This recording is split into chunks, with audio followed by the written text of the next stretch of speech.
వస్తుంది. జస్టిస్ చేయాలంటూ కూడా పెద్ద డిమాండ్ కూడా వస్తుంది. అసలు మీరేమనుకుంటున్నారు? జస్టిస్ చేయమని గత 4 రోజులు గొంతు చింపుకొని అరుస్తున్నాం క్రైస్తవులం అందరము, సేవకులం అందరము. రాజమండ్రిలో హైదరాబాద్కి వచ్చి కూడా జస్టిస్ కావాలని కోరుతున్నాము. ప్రభుత్వము మేము జస్టిస్ చేయము అని చెప్పట్లేదు, మేము చేస్తాము, మేము న్యాయం చేస్తామంటున్నారు. కానీ ఇంతవరకు రెస్పాన్స్ అవ్వట్లేదు. వాళ్ళు చాలా నిర్లక్ష్య ధోరణిలో ఉన్నారు. మేమంతా కూడా వేలాది మంది కలిసి పోరాడుతున్నాం న్యాయం కోసము. ఇంతవరకు ఎన్నో ప్రశ్నలు లేవనెత్తాం, ఎన్నో సందేహాలు లేవనెత్తాం, ఎన్నో అనుమానాలు లేవనెత్తాం. ఒక్క ప్రశ్నకు కూడా సమాధానం ప్రభుత్వం నుంచి రాలేదు. పోలీస్ డిపార్ట్మెంట్ పని చేస్తున్నాం అంటున్నారు, కానీ వాళ్ళు పని చేస్తే మరి రిజల్ట్ ఎక్కడుంది? మేము అడుగుతూనే ఉన్నాం. హైదరాబాద్ నుంచి బయలుదేరి కొవ్వూరు బ్రిడ్జ్ దగ్గరకు వచ్చే వరకు కూడా ఆ సీసీ ఫుటేజ్ ఎందుకు బయటకు తీయటం లేదు? ఎందుకు? ఎవరు మిమ్మల్ని ప్రెజర్ చేస్తున్నారు? ఎక్కడి నుంచి అయినా ఒత్తిడి ఉందా? ఎందుకు మీరు ఆ రిజల్ట్ బయటకు తీసుకురావట్లేదు? ఆ ఫుటేజ్ ఎందుకు తీయటం లేదు? ఎవరు ఆపుతున్నారు మిమ్మల్ని? మీరు నోరు తెరిచి మాట్లాడితే we can fight for the justice. ఎందుకు మౌనంగా ఉంటున్నారు? మరొక విషయం ఏంటంటే, అక్కడ టోల్ గేట్ దగ్గర తీసినటువంటి ఫుటేజ్లో ఉన్న బైక్ మీద ఉన్నటువంటి వ్యక్తి అసలు ప్రవీణ్ పగిడాల గారు కాదు. ఇట్స్ కన్ఫర్మ్ అయింది, ఆయన ప్రవీణ్ పగిడాల గారు కాదు. ఆయన అంత పర్సనాలిటీ ఉన్నాడు. ఆల్రెడీ ఆయనకు సంబంధించినటువంటి ఒక వీడియో ఆ రోజు హైదరాబాద్ నుంచి బయలుదేరటానికంటే ముందు ఆయన ఒక హాల్లో ఒక చిన్నపిల్లలతో సరదాగా గేమ్ ఆడుతూ అదే టీషర్ట్తో అదే జీన్స్ ప్యాంట్తో ఉన్నారు. ఆ గేమ్ ఆడుతూ ఆయన సరదాగా ఉన్నటువంటి ఆ వీడియో చూసినప్పుడు ఆయనకు స్టమక్ లేదు, చెస్ట్ లేదు, అంత హెవీ పర్సనాలిటీ లేడు. అదే రోజే ఆయన బయలుదేరాడు, ఉదయం ఆయన బయలుదేరాడు. ఈ బైక్లో చూపించినటువంటి వ్యక్తి ఎవరైతే టోల్ గేట్ దగ్గర, కొవ్వూరు టోల్ గేట్ దగ్గర సీసీ ఫుటేజ్లో చూశారో, అతను చాలా హెవీ పర్సనాలిటీ ఉన్నాడు. పొట్ట ఉంది, చెస్ట్ ఎక్కువగా ఉంది, హ్యాండ్స్ బైసెప్స్ ఎక్కువగా ఉన్నాయి, లెగ్స్ చాలా పొడవుగా ఉన్నాయి. ఆ ఫుటేజ్లో ఉన్నటువంటి వ్యక్తి ప్రవీణ్ పగిడాల గారు 100కి 100% కాదు. ఇది కన్ఫర్మ్, ఆయన కాదు.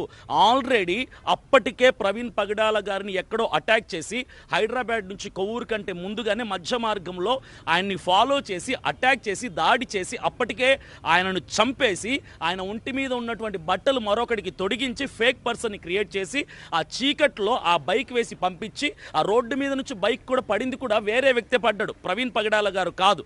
అయితే అక్కడ పడిన తర్వాత అక్కడ ఏ వ్యక్తిని అయితే చంపేశారో ప్రవీణ్ పగిడాల గారిని అక్కడికి తీసుకెళ్లి ఇన్సిడెంట్ స్పాట్కి తీసుకెళ్లి యాక్సిడెంట్ జరిగిందని క్రియేట్ చేస్తున్నటువంటి ఆ స్పాట్కి తీసుకెళ్లి ఆ వ్యక్తికి మరలా ఫేక్ పర్సన్కి ఉన్నటువంటి ప్రవీణ్ పగిడాల గారి డ్రెస్సును తీసి ఈయనకు తొడిగించారు. చనిపోయిన వ్యక్తికి తొడిగించి అక్కడ పడుకోబెట్టి ఆయన మీద బైక్ పడుకోబెట్టి అక్కడ మాస్క్, స్పెట్స్, కర్రలు, దాని మీద స్కార్స్ అన్ని. దీని అంతటిని బట్టి యావత్ క్రైస్తవ సమాజానికి నేను చెప్తున్నాను ఏంటంటే, ఇక్కడ మణిపూర్ ఘటనని మనకు ఒకసారి మరలా జ్ఞాపకం రిమెంబర్ చేస్తున్నారు. మణిపూర్ ఘటనని ఇది ఒక ఇండికేషన్, ఇవ్వకుండానే చెప్పకనే చెప్తున్నటువంటి ఇండికేషన్. రానున్న రోజుల్లో ఇంత భయంకరమైనటువంటి దాడులు క్రైస్తవుల మీద జరగబోతున్నాయి, ఇలాంటి బ్రూటల్ మర్డర్స్ జరగబోతున్నాయి. క్రైస్తవులందరినీ ఇదే రీతిగా మేము టార్చర్ చేయబోతున్నామని ఒక ఇండికేషన్ ఇస్తున్నారు. ఎవడైనా ప్లాన్ చేసి మర్డర్ చేసేలాగైతే అక్కడ సీసీ కెమెరాలు ఉన్న ఎదురుగా నయార పెట్రోల్ బంక్ ఉంది, ఆయన చనిపోయినటువంటి స్థలానికి ఆపోజిట్లో సీసీ కెమెరా ఉందని తెలిసి ఎవడైనా అక్కడ హత్య చేస్తాడా? అసలు ఆ స్పాట్ని సెలెక్ట్ చేసుకుంటాడా? కాదు. అక్కడ కర్రలు పెట్టారు, 2 వెదురు కర్రలు, దాని మీద బ్లడ్ మార్క్స్ ఉన్నాయి. ఆ కర్రలు అక్కడ వదిలేసి వెళ్ళారు. ఇవన్నీ ఎందుకు చేశారంటే ఇది మేము హత్య చేశామని ఒక హెచ్చరికనివ్వటానికే అక్కడ పెట్టారు. They want to prove that it's completely murder, ఇది ప్రీ ప్లాన్ బ్రూటల్ మర్డర్ అని వాళ్ళు చెప్పటానికే ఆ ఇండికేషన్స్ అన్ని కూడా అక్కడ విడిచిపెట్టి వెళ్ళారు. చేసినోడేం పిచ్చోడేం కాదు, కావాలని వాంటెడ్లీ వాడికి పైనుంచి చాలా మంది ఉన్నారు, మంచి టెక్నిక్తో చేశారు. ఇది ఒక్కరోజు ప్లాన్ చేసినటువంటి హత్య మర్డర్ కాదు. దీని వెనక దాదాపుగా 30-40 రోజులు స్కెచ్ ఉంది, ప్లాన్ ఉంది.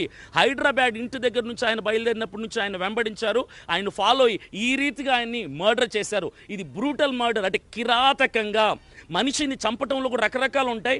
ఈ ప్రవీణ్ పగిడాల గారిని బ్లేడ్తో లిప్స్ కోసి మరి అతి కిరాతకంగా అనుకుంటేనే భయం పుట్టడానికి, క్రైస్తవుల్ని భయపెట్టడానికి, సేవకుల్ని భయపెట్టడానికి, క్రైస్తవ సమాజం అంతటికి కూడా వణుకు పుట్టించడానికి, రానున్న రోజుల్లో మరొక మణిపూర్ ఆంధ్రప్రదేశ్ కాబోతుంది, తెలంగాణ కాబోతుంది అని హెచ్చరికనివ్వటానికి, వార్నింగ్ కోసం ఈ యొక్క హత్యని చేసినట్టుగా క్లియర్గా స్పష్టంగా వాళ్ళు వార్నింగ్ ఇచ్చారు.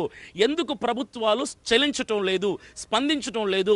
4 రోజుల నుంచి వేలాది మంది ఉద్యోగాలు, పనులు, చర్చస్ అన్ని విడిచిపెట్టుకొని రాజమండ్రిలో పడిగాపులు కోసారు. సీసీ ఫుటేజ్ అడుగుతున్నారు, గొంతులు చింపుకొని కేకలేసి ఆక్రందనలు చేసి సీసీ ఫుటేజ్ ఇవ్వండి సార్, సీసీ ఫుటేజ్ ఇవ్వండి సార్ అంటే ఎందుకు పోలీస్ డిపార్ట్మెంట్ స్పందించడం లేదు? ఎందుకు ఇవ్వటం లేదు? I'm asking you the question, we need answer. ఆ సమాధానం కావాలి. మీరు నోరు విప్పండి సార్, నోరు మాట్లాడితే కదా మాకు సమాధానం తెలిసేది. ఎందుకు ఇవ్వటం లేదు? హైదరాబాద్ నుంచి కొవ్వూరు వరకు ఉన్నటువంటి ఫుటేజ్ మీరు ఎందుకు బయటికి తీయటం లేదు? ఆ చీకట్లో అసలు మనిషిని కూడా ఐడెంటిఫై చేయలేనటువంటి ఆ 2 సీసీ ఫుటేజ్ మాత్రం ఎందుకు తీశారు? మరొక వీడియో ఇప్పుడు మొత్తం చక్కర్లు కొడుతుంది క్రైస్తవుల వాట్సాప్లు అన్నింటిలో కూడా. ఒక వ్యక్తి బార్ గేట్స్ ఉంటాయి కదా రోడ్డుకి సైడ్న, అక్కడ నుంచి లారీ పక్కన నుంచి ఒక 3 వ్యక్తులు దూకి ముఖానికి మాస్కులు కొట్టుకొని తలకు క్యాప్స్ పెట్టుకొని దారుణంగా చంపుతున్నటువంటి ఒక 4 వ్యక్తులు అక్కడ కనపడుతున్నారు. ఇది కూడా ప్రవీణ్ పగిడాల గారి ఇన్సిడెంటేనేమో అన్నటువంటి అనుమానాలు యావత్ క్రైస్తవ సమాజం అంతా కూడా వ్యక్తపరుస్తుంది. ఆ వీడియోని మరలా ఏమని చెప్తున్నారు? ఏవి వీడియో అంటున్నారు. ఏవి వీడియో ఎలా ఉంటుందో నాకు తెలియదా? నేను ఒక మల్టీమీడియా స్టూడెంట్ని, నేను కంప్యూటరైజ్ స్టూడెంట్, నాకు తెలుసు ఏవి ఫుటేజ్ ఎలా ఉంటుందో, ఏవి వీడియోస్ ఎలా ఉంటాయో, ఎడిటెడ్ వీడియోస్ ఎలా ఉంటాయో నాకు తెలుసు. అది ఏవి ఫుటేజ్ కాదు, అది రెగ్యులర్ రియల్ వీడియో. అది నాకు తెలిసి 100కి 100% అది ప్రవీణ్ పగిడాల గారి వీడియోనే. అది ఎవరో కారులో నుంచి తెలియకుండా రికార్డ్ చేశారు, అది ఇప్పుడు బయటకు వచ్చింది. ఎందుకు ఇలాంటివన్నీ జరుగుతున్నాయి? ఎందుకు సమాధానం ఇవ్వటం లేదు? గవర్నమెంట్ మీ పక్షాన ఉన్నామంటున్నారు, ఎందుకు క్రైస్తవుల్ని పరాయి వాళ్ళని చేసి అనాథలుగా ఒంటరి వాళ్ళగా మమ్మల్ని విడిచిపెట్టారు? ఎందుకు క్రైస్తవులు ఏం ద్రోహం చేశారు? క్రైస్తవులు ఏం తప్పు చేశారు? క్రైస్తవులు మిమ్మల్ని ఏం టార్చర్ చేశారు? ఎవరికైనా మేమేమైనా కొట్టామా, తిట్టామా, బెదిరించామా, భయపెట్టామా? కనీసం దుర్భాషలు కూడా ఆడనటువంటి మమ్మల్ని ఎందుకు ఇంత దారుణంగా ఇబ్బంది పెడుతున్నారు? ఒక మంచి వ్యక్తి, మానవత్వపు విలువలు కలిగినటువంటి మహా గొప్ప వ్యక్తి, దేవుని ప్రేమ కలిగినటువంటి, మనిషిని మతముతో కాదురా మనిషిని మనిషిలాగా చూడండి అని చెప్పినటువంటి నినాదం చేసినటువంటి ఆ వ్యక్తిని చంపితే, ఇంతవరకు లక్షల మంది ఫాలోయింగ్ ఉన్నటువంటి ఒక గొప్ప వ్యక్తి చచ్చిపోతే ఇంతవరకు ఆ ఫుటేజ్ ఇవ్వండి సార్ అంటే ఇవ్వటం లేదు. మేము పోలీస్ డిపార్ట్మెంట్ని గౌరవిస్తాం, ప్రేమిస్తాం, అభిమానిస్తాం, విలువనిస్తాం. మాకు సమాధానం చెప్పండి సార్, ఎందుకు మీరు సమాధానం చెప్పటం లేదు? We need exact CC footage from Hyderabad to Kovvur. Hyderabad నుంచి కొవ్వూరు వరకు ఉన్న ఫుటేజ్ మాకు ఎందుకు ఇవ్వటం లేదు? ఇది ఒక్క ప్రశ్నకు మాకు సమాధానం చెప్పండి చాలు. ఈ ప్రశ్నకి సమాధానం చెప్తే తదుపరి ఏం చేయాలి మేము చూస్తాం. పోస్ట్ మార్టం రిపోర్ట్ ఈరోజు ఇస్తామన్నారు, ఈరోజు ఇస్తారో లేదో, లేదంటే రేపు ఇస్తారో తెలియదు.